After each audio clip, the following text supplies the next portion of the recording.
Shalom saudara, shalom saudara terkasih yang saat ini sedang berada dalam rumah, berkumpul bersama saudara, bersama keluarga, bersama anak-anak. Kita percaya Tuhan tetap sempurna dalam kehidupan kita, menata kehidupan kita, memberkati, memberikan sukacita dalam setiap rumah-rumah. Saudara, kita bersyukur karena kebaikan Tuhan sampai hari ini, Minggu di 26 Juli, Tuhan memberikan kasih karunia tidak pernah berhenti untuk kehidupan kita. Oleh karena itu saudara, kita mau naikkan pujian kita mau katakan kita mau lebih dalam lagi, dekat dalam hadirat Tuhan. Terima kasih Yesus.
Roh-Mu.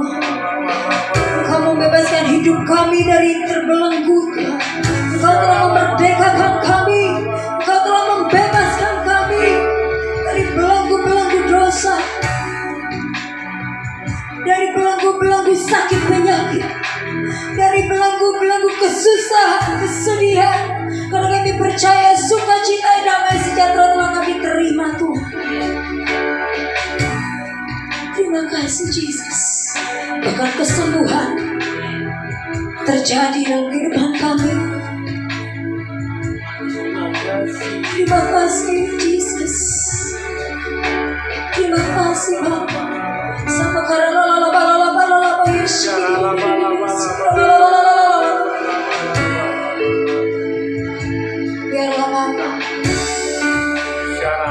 Kau memberkati ibadah kami dari awal pertengahan hingga akhir. Karena percaya Roh Kudus turun dan menjamah kami, pribadi lepas pribadi, keluarga lepas keluarga. Mari saudara kita sama-sama doa Bapa kami seperti diajarkan Tuhan Yesus kepada kita. Bapa kami yang di surga, dikuduskan nama-Mu, datanglah kerajaan-Mu, jadilah kehendak-Mu di bumi seperti di surga. Berikanlah kami pada hari ini makanan kami yang secukupnya, dan ampunilah kami akan kesalahan kami, seperti kami juga mengampuni orang yang bersalah kepada kami. Dan janganlah membawa kami ke dalam pencobaan, tetapi lepaskanlah kami daripada yang jahat. Karena Engkaulah yang punya kerajaan dan kuasa dan kemuliaan sampai selama-lamanya. Mari kita sama-sama katakan amin. Haleluya. Haleluya saudara. Kita mau bersukacita, saudara-saudara untuk bangkit berdiri. Kita sama-sama kita menaikkan pujian. Terima sukacita surga, karena itulah menjadi kekuatan buat kita semua.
saudara.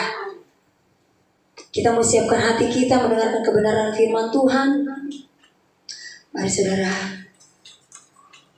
kita siapkan hati kita mendengarkan kebenaran firman Tuhan yang menjadi kekuatan yang baru, menjadi pedoman dalam hidup kita, sehingga kita terus bergantung hanya kepada firman Tuhan. Kita bergantung pada pengharapan, yaitu janji-janji Tuhan, biar digenapi dalam kehidupan kita.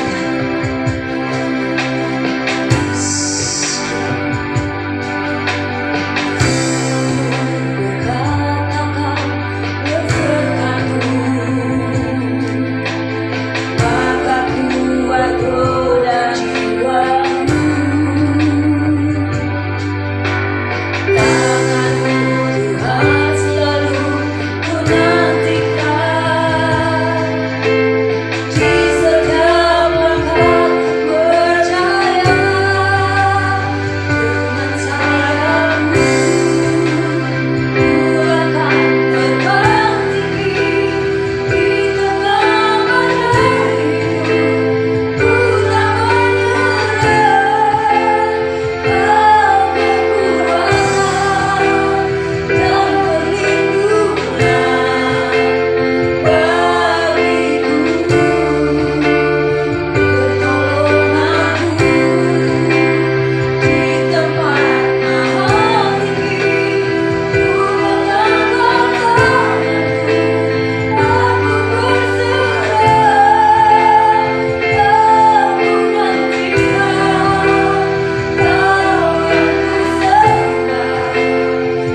Shaddai, Jehovah Jireh, Jehovah Shalom, Allah yang tidak pernah tinggal diam, senantiasa melihat dan memelihara anak-anaknya.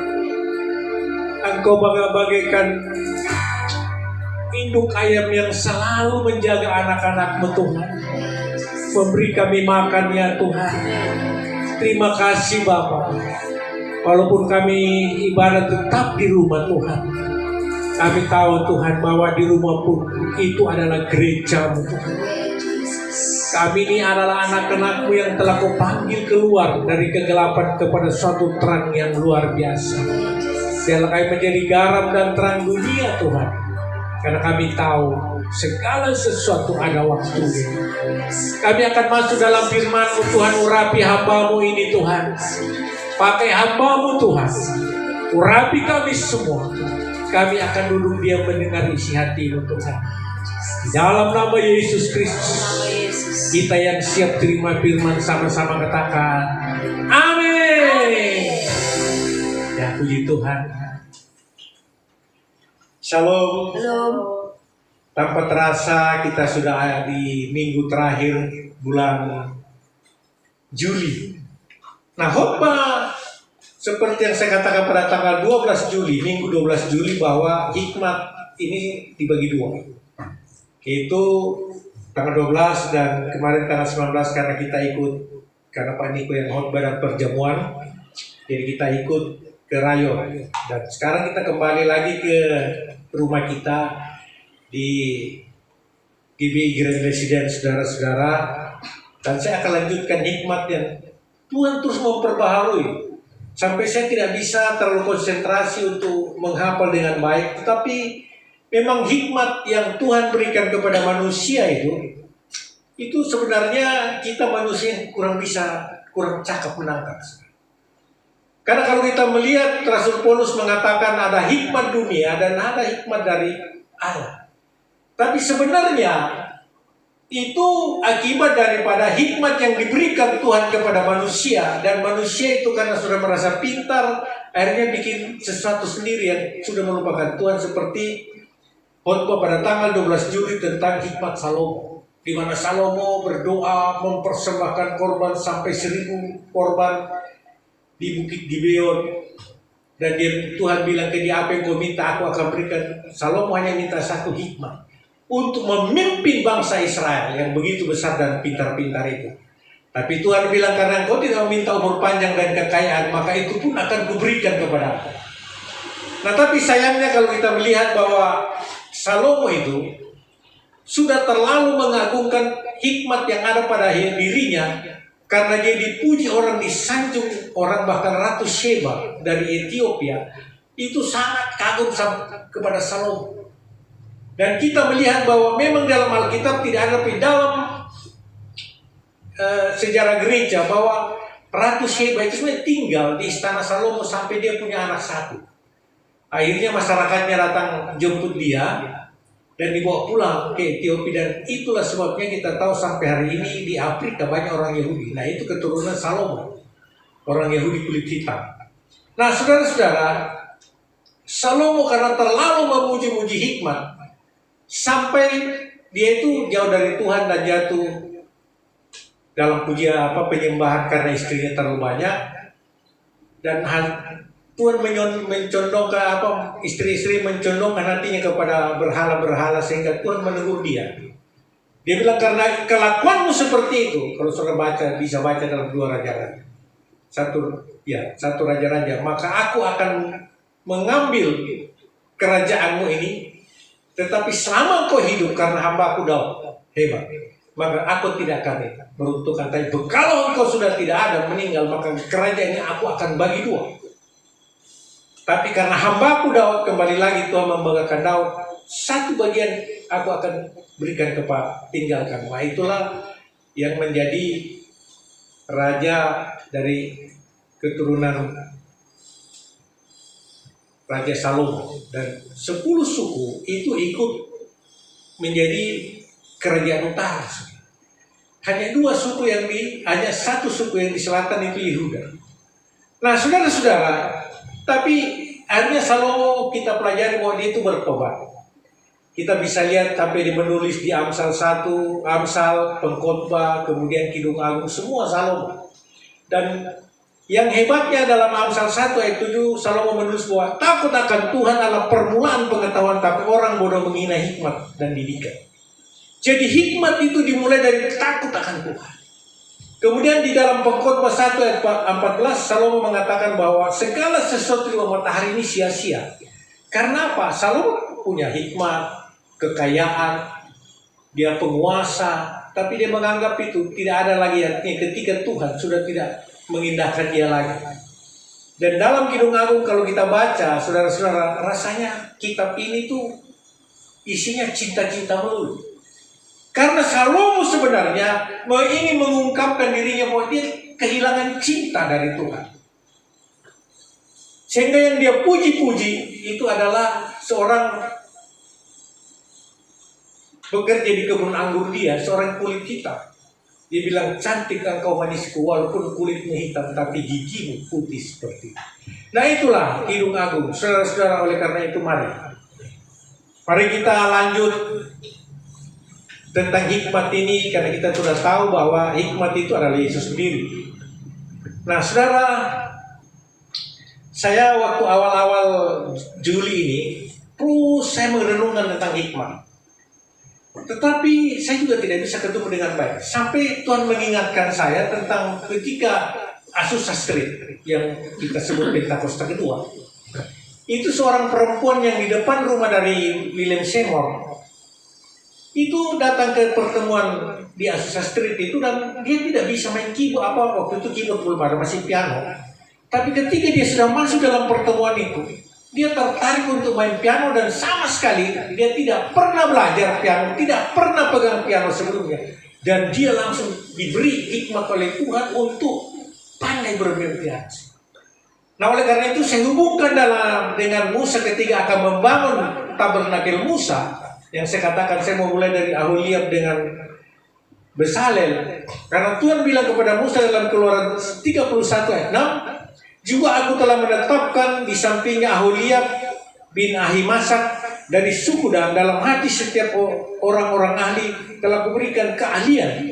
Haruslah mereka membuat segala apa yang telah kuperintahkan kepadamu. Dalam Keluaran 35 ayat 34, dan Tuhan menanam dalam hatinya dan dalam hati Aholiab bin Ahimasak dari suku Dan kepandaian untuk mengajar. Jadi sebenarnya namanya hikmat itu yang dalamnya ada pengetahuan, kepandaian, keahlian segala macam itu dari Tuhan. Nah itulah sebabnya tadi semua berangkat dari sini, tapi saya sudah saksikan pada tanggal 12 Juli bahwa Tuhan suruh saya berangkat dari hikmat Salomo. Nah itu sudah. Nah oleh karena itu, dari mana Besalel dan Aholiab bisa kok bangun tabernakel Musa yang Tuhan bilang buat satu kemah pertemuan yang seperti aku perlihatkan kepada engkau di surga. Karena 40 hari 40 malam Musa itu di Gunung Sinai, dan kita tahu Tuhan berkata bahwa dalam bilangan Musa itu lembut hatinya, berhadapan muka aku dengan dia itu. Jadi mungkin Tuhan ceritakan nanti kalau kau turun itu ini lakukan ini. Nah, saudara harus tahu bahwa kalau bukan karena Musa, kitab Kejadian itu tidak pernah ditulis. Karena dalam sejarah gereja, kitab Kejadian itu sebelum Musa itu hanya cerita. Seperti kalau saudara ke Bali, saudara akan dengar cerita-cerita orang Hindu, itu yang hanya cerita tidak dibukukan. Nah itu, oleh karena itu Tuhan menyuruh Musa untuk menulis kitab Kejadian itu. Lalu makanya kita kenal ada 5 kitab Musa, itu adalah Pentateuch. Penta itu 5. Pentateuch itu ya, makanya Kejadian, Keluaran, Bilangan, Keluaran, Imamat, Bilangan, baru Keluaran, baru Imamat, Bilangan, Ulangan, kok sampai lupa. Ada 5 kitab yang Musa tulis, itulah Kejadian, Keluaran, Imamat, Bilangan, Ulangan. Ya 5. Jadi Kejadian, Keluaran, Imamat, Bilangan, Ulangan. Kalau Yosua itu Yosua yang nulis. Nah saudara-saudara, itulah Aholiab tidak ikut di situ. Dia ada di perkemahan di bawah. Tapi Tuhan memberikan kepandaian sehingga apa yang Musa katakan langsung dia tangkap. Bikin begini, itulah ditangkap oleh Aholiab. Nah, saudara-saudara, kita lanjutkan pembacaan kita hari ini dari 1 Korintus 1 ayat 18 sampai 31. Judulnya adalah hikmat manusia, hikmat Allah dan hikmat manusia.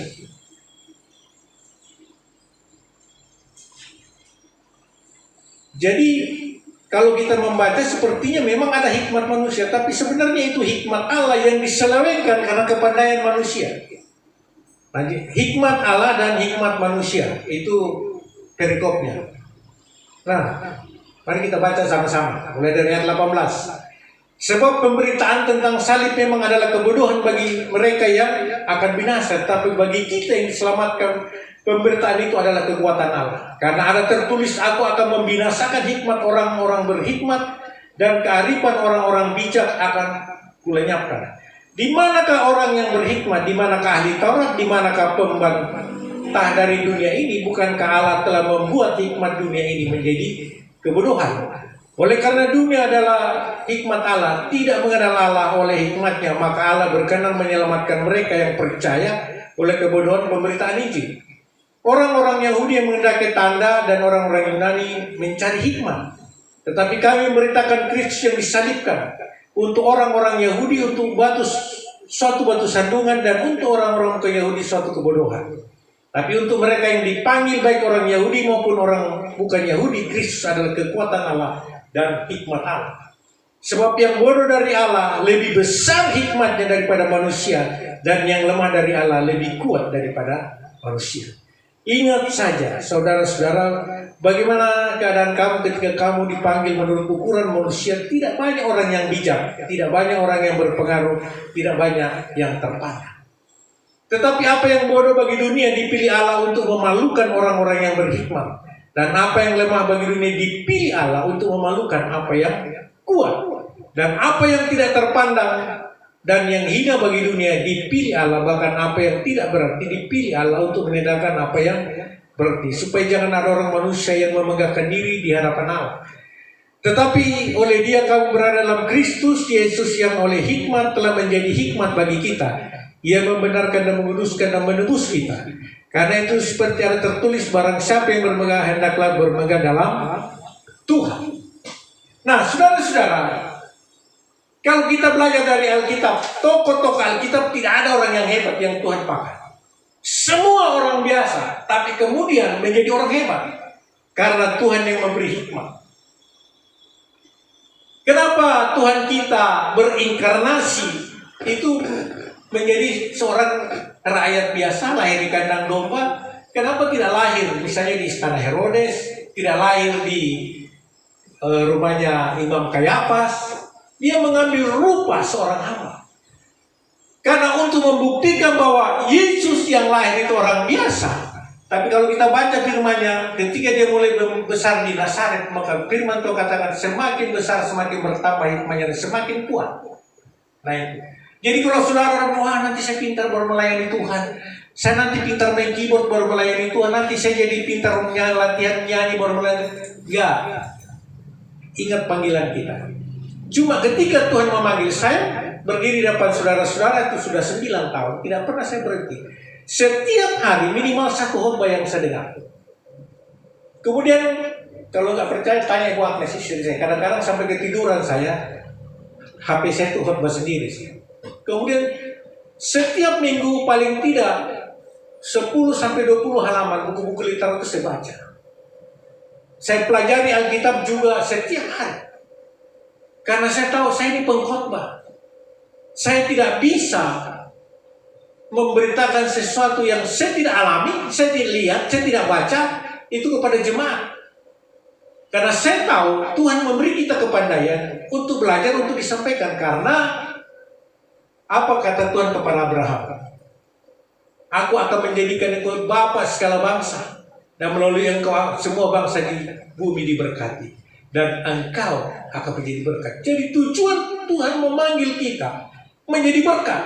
Entah itu nanti berkatnya ya seperti Bu Weni tadi jadi WL membawa orang kepada Tuhan, masuk dalam hadirat Tuhan. Saya sebagai pemusik mengangkat jiwa orang untuk sungguh-sungguh kepada Tuhan. Atau seorang pendoa. Nah itu saudara. Jadi kita itu kalau jadi orang Kristen tidak bisa tinggal diam. Bulan Maret, April, Mei saya buat liturgi. Karena maksud saya kalau kita pakai liturgi, semua dalam keluarga itu bisa dengan tenang sambil berlari. Dan saya pikir semua bisa jadi di rumah itu jadi cool gitu.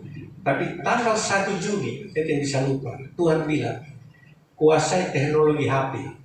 Oleh karena itu saya berusaha belajar untuk bisa online. Dan hari ini, ya maaf kalau saudara yang tidak mau mengikuti, ya saya ikut Tuhan. Kalau saudara tidak mau belajar dan HP saudara hanya untuk WA atau kirim-kirim berita biasa, nonton-nonton saudara tidak bisa dengar khotbah, nah itu. Kalau lagu Roma Irama bilang terlalu. Nah saudara-saudara, yang bodoh bagi dunia dipakai oleh Tuhan untuk mempermalukan orang yang pintar. Cuma persoalannya banyak orang itu tidak mau mengembangkan diri. Kalau Tuhan pilih dia jadi pengkhotbah, dia tidak mau mengembangkan diri bagaimana belajar berkhotbah yang benar. Jangan khotbahnya itu lagi. Saya terinspirasi sama baisan saya waktu itu kami ke Priok, lalu dia cerita pendetanya itu di gerejanya dia GPIB di Warakas itu. Ada satu orang Jawa, burungnya banyak. Terus yang satu itu orang Manado. Nah, kalau orang Jawa yang khotbah ini selalu yang dicerita burung, karena di rumahnya itu burungnya banyak. Jadi selalu bilang kalau burung meo itu begini. Jadi kalau dia yang khotbah, orang bilang siapa yang khotbah? Pak burung. Kalau ini yang khotbah ini, nah itu yang seperti itu saudara. Karena yang kita khotbahkan di lingkungan dia sama dengan saya. Apa yang saya lihat, apa yang saya pelajari, apa yang saya baca, apa yang saya dengar itu. Nah saudara-saudara tadi malam, kemarin siang, kemarin pagi jam 10 kami ada live streaming dengan ketua BPH. Ada 3 BPD, Banten, Jawa Barat, sama Bekasi. Saya luar biasa, ketua BPH kita ini Pak Ruby Nadiabra memang orang hebat. Karena dia juga doktornya dan dia juga gembala. Dia juga punya sekolah STT Karisma di Bandung. Dan ketika Karayon 3 disuruh kesaksian apa yang bisa disampaikan, dia katakan begini, ada satu nabi yang ngomong ke dia, jadi maksudnya punya kronik kenabian. Tuhan memperlihatkan ada 2 sungai yang mengalir, dari 1 jadi 2 gitu. Terus yang satu itu api. Kalau dia tanya, Tuhan katanya, ini apa Tuhan? Dia bilang itu pemurnian. Jadi kita di rumah ini sebenarnya dimurnikan Tuhan. Yang kedua itu sungai yang deras banget, itu pelipat gandaan. Jadi gunanya kita di rumah itu banyak berdoa, banyak merenung, banyak firman supaya ketika kita sudah dilepas lagi itu luar biasa berkat. Itu maksudnya. Jadi saya nangkap, oh iya ya, ini yang luar biasa. Nah seperti yang diinikan sama Pak Gembala ketua BPH Pak Ruby, dia bilang cerita gini. Saudara pernah membayangkan nggak bagaimana ketika Abraham itu disuruh Tuhan mengorbankan anak kesayangan dia, yang dia tunggu hampir 25 tahun lebih baru Tuhan dia dapat Ishak. Dan ketika dia mau bunuh anak dia, maka ada suara Abraham, aku sudah tahu. Lalu dia disuruh menolak ke kanan, Arab gantinya domba. Nah kalau seandainya Abraham itu orang zaman sekarang, mungkin dia bilang, Tuhan ini kok bercandanya keterlaluan amat gitu ya. Ya mungkin yang ini keterlaluan amat. Jadi bagaimana perasaan Abraham ketika sampai di Bukit Moria, Ishak bilang ke bapaknya, mana domba yang akan kita persembahkan? Ya dia tidak bilang kau, tapi tiba dia ikat dan ikut aja dan apa yang dia katakan bahwa itu barulah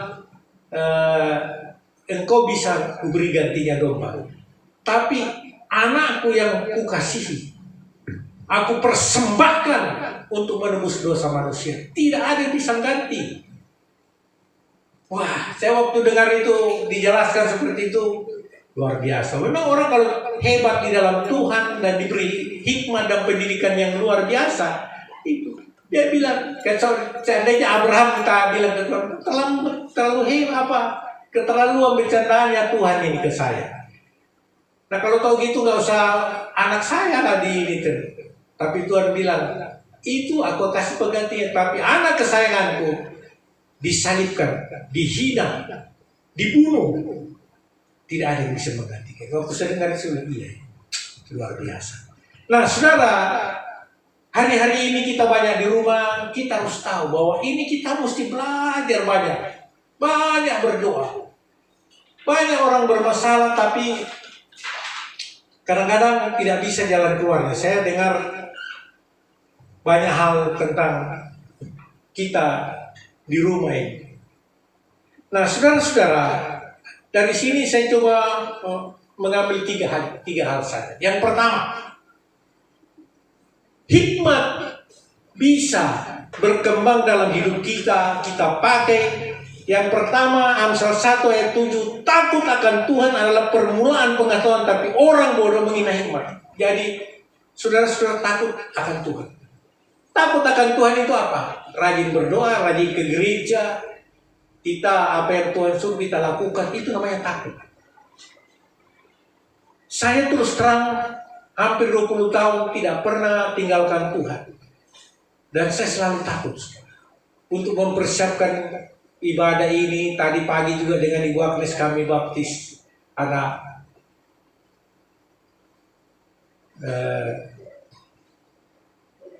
Ferry dengan Novi. Persiapkan lagi untuk ibadah hari ini. Itu saya gemetar saudara. Karena kalau sampai tidak berkenan kepada Tuhan, saya dihukum, saudara juga tidak diberkati. Tapi kalau berkenan kepada Tuhan, saya akan diberi hikmat yang lebih lagi, dan saudara semua diberkati. Oleh karena itu, pertama takutlah kepada Tuhan, supaya hikmat diberikan kepada kita. Yang kedua, itu adalah kita siap dibentuk oleh Tuhan. Makanya waktu itu tanggal 12 saya katakan, belajar dari Salomo ini, kita jangan, kalau kita diberkati Tuhan, jangan kita mengandalkan harta kita lalu kita sombong. Seperti Salomo. Nah itu. Kemudian, jadi yang kedua itu jangan kita sombong. Karena firman Tuhan kadang, sebab yang bodoh dari Allah itu masih lebih hebat daripada manusia. Tetapi apa yang bodoh bagi dunia dipilih Allah untuk memalukan orang-orang yang berhikmat. Nanti saya kasih videonya tentang bagaimana seorang profesor dihina sama anak-anak di Afrika. Dia bilang kalau kau percaya Tuhan tapi tidak masuk akal, itu nonsen, tidak mungkin. Lalu anak itu balas, Anda profesor? Iya. Dari mana Anda tahu? Dari pikiran. Apa Anda bisa lihat pikiran? Anda bisa pegang pikiran Anda? No. Kalau gitu Anda bukan profesor. Kalau kita semua pakai hikmat itu. Jadi siap dibentuk Allah. Supaya apa yang Tuhan berikan itu bisa dipakai dengan hikmat Tuhan. Nah ini yang terakhir. Yang ketiga. Yakobus 1 ayat 5. Di sini dikatakan ini.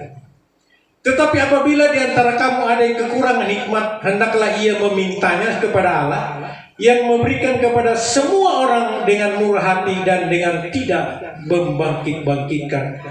Maka hal itu akan diberikan kepadanya. Membangkit-bangkitkan itu apa? Misalnya gini, kita nolong orang, lalu kita bilang, lu juga gue udah tolong. Kalau bukan saya, ini, jadi semua kita tidak bilang, kalau bukan Tuhan. Kalau bukan Tuhan. Makanya saya kadang-kadang lihat kita orang Kristen terus sombong. Kalau orang Islam, insya Allah. Itu artinya kan mengandalkan Tuhan, insya Allah. Mudah-mudahan. Kalau kita tidak, pasti. Nah, itu sudah. Itulah hebatnya orang Kristen. Nah yang ketiga, itu ada yang ini tadi. Mari Yakobus 1 ayat 5. Saya baca dari Our Daily Bread. Saya nggak tahu saudara sering dengar atau baca. Jadi dalam pendahuluan itu dia soal hikmat, dia cerita gini. Si pendeta ini bilang di kota dia itu ada satu laki-laki yang melaporkan seorang wanita yang mengambil anjingnya. Lalu diperkarakan di pengadilan. Anjing ini sama wanita ini dipegang.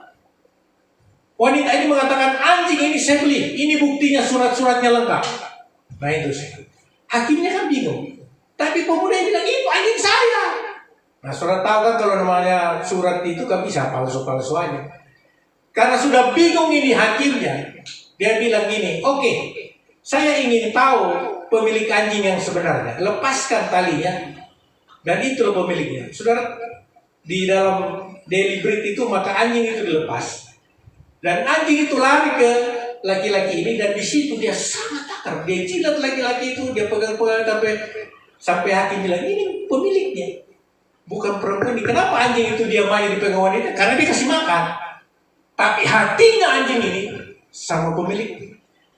Nah ini persis sama dengan satu Raja-Raja 3 yang kita baca tentang hikmat Salomo ketika akan memutuskan dua orang pelacur yang tidur bersama dan malam itu mereka punya anak, dan yang satu karena ketiduran dijepit anaknya mati, lalu diambil anak yang hidup ini dan tukar sama anak yang mati. Dan perkara di pengadilan pada akhirnya karena dibilang tidak ada saksinya, Salomo bilang ambil pedang, dia mau belah anak itu. Tapi anak yang ibu dari anak sungguh-sungguh itu menangis. Jangan Tuhan, jangan Raja, mendingan kasih dia karena daripada itu. Lalu Salomo bilang, ini ibu yang benarnya ini. Nah, saudara-saudara, sama dengan itu. Hikmat kita perlukan dalam kondisi yang sangat-sangat kejepit. Memutuskan sesuatu. Dalam segala hal, kadang-kadang mungkin ini lebih menarik daripada yang ini. Tapi kalau kita minta hikmat Tuhan, bisa berbeda hasil. Nah, oleh karena itu 3 saja pelajaran. Yang pertama, takut akan Tuhan. Yang kedua, jangan kita pernah merasa minder bahwa kita tidak bisa dipakai Tuhan. Bisa, yang penting mau dibentuk. Yang ketiga, kita akan dididik Tuhan. Kita akan diminta kepada Tuhan seperti Yakobus 1:5. Kalau kita akan masuk dalam suatu keputusan yang sangat berat bagi kita dan kita tidak sanggup memutuskan. Demikianlah firman Tuhan. Saudara-saudara sekalian, mari kita berdoa. Segala puji, syukur, hormat, kemuliaan hanya bagimu ya Tuhan. Hikmat ini terlalu luas. Lebih tinggi daripada langit, lebih dalam daripada lautan. Hampir 1 bulan saya belajar penuh Tuhan. Tapi saya merasa belum tahu juga. Dan saya hanya menjalankan hidup ini dengan sangat bergantung kepada Tuhan. Terima kasih Tuhan, berkati jemaat-Mu semua di rumah, dalam pekerjaan mereka, dalam usaha mereka, dalam keluarga mereka. Dan kami sudah terus berdoa bahwa resesi ekonomi dalam nama Tuhan Yesus diam, tenanglah. Sehingga anak-anak-Mu semua Tuhan akan hidup berlimpah.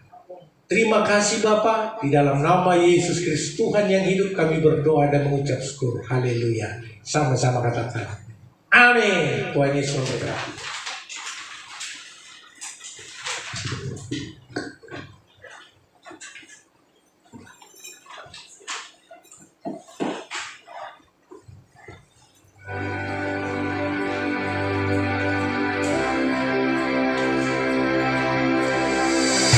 Saudara, kita menyanyikan pujian ini.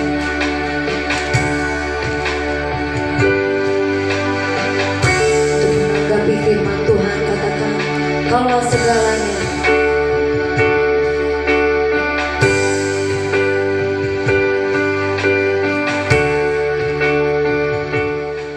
Mari saudara, kita menaikkan pujian untuk menanggapi firman Tuhan yang baru kita sampaikan. Kau Bapa yang mengasihiku, kuasa-Mu memulihkanku, hadiah baru Kau berikan untukku dapat melihat rencana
Allah Bapa kami, Tuhan yang kami sembah, Tuhan yang kami muliakan.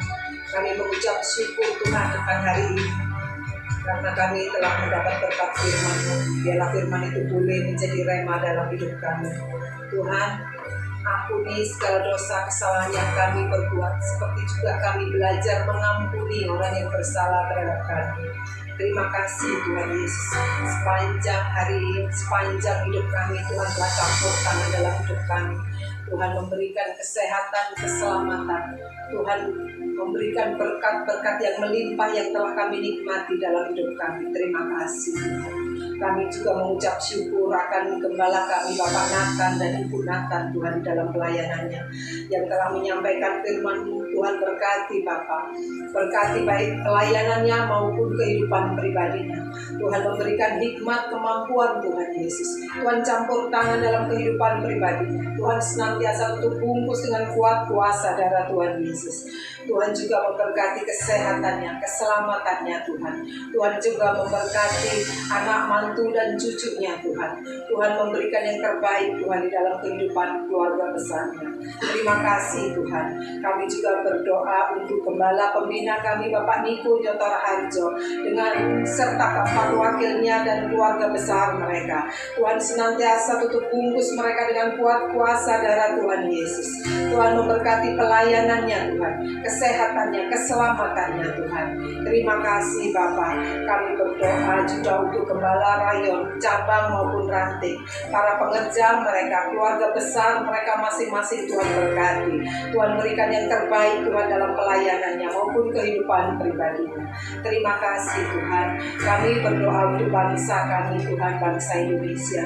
Tuhan berkati bangsa kami Tuhan, pulihkan bangsa kami.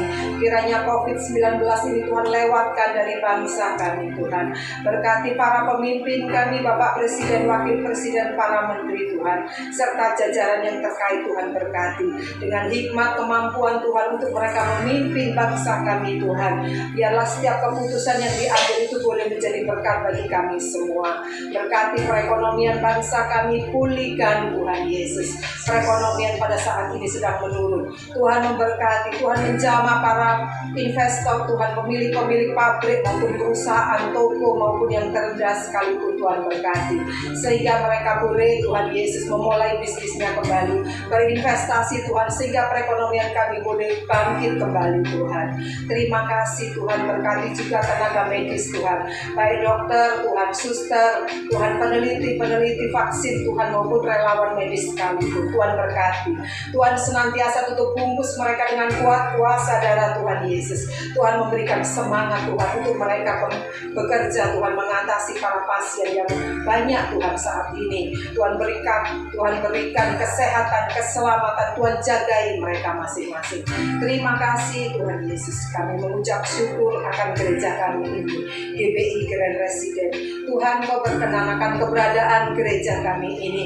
Tuhan limpahi gereja kami dengan damai sejahtera, sukacita, berkat dari surga Tuhan turunkan untuk gereja kami ini. Tuhan juga mengutus malaikat Tuhan berkubu menjagai gereja kami ini, memberikan keamanan, kesejahteraan untuk gereja kami. Terima kasih Tuhan. Berkati semua jemaat Tuhan GBI Grand Resident. Allah Roh Kudus yang memimpin, menguasai tubuh, jiwa, roh, pikiran kami. Tuhan yang memberkati kesehatan kami, keselamatan kami. Tuhan mencukupi semua kebutuhan hidup kami. Tuhan memberkati sekolah anak-anak kami yang online. Tuhan Yesus, Tuhan mendengarkan setiap doa-doa kami. Pada masa sulit ini Tuhan kami mengucap syukur. Tuhan tetap memelihara kehidupan kami. Terima kasih Tuhan. Sebelum kami pulang Tuhan, kami siap menerima berkat yang akan disampaikan oleh hamba.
sebelum kita mengakhiri ibadah online kita di rumah saja ini, mari saudara mempersiapkan, membuka hati saudara, mengangkat tangan sebagai iman untuk menerima berkat rohani yang akan nyata dalam berkat jasmani.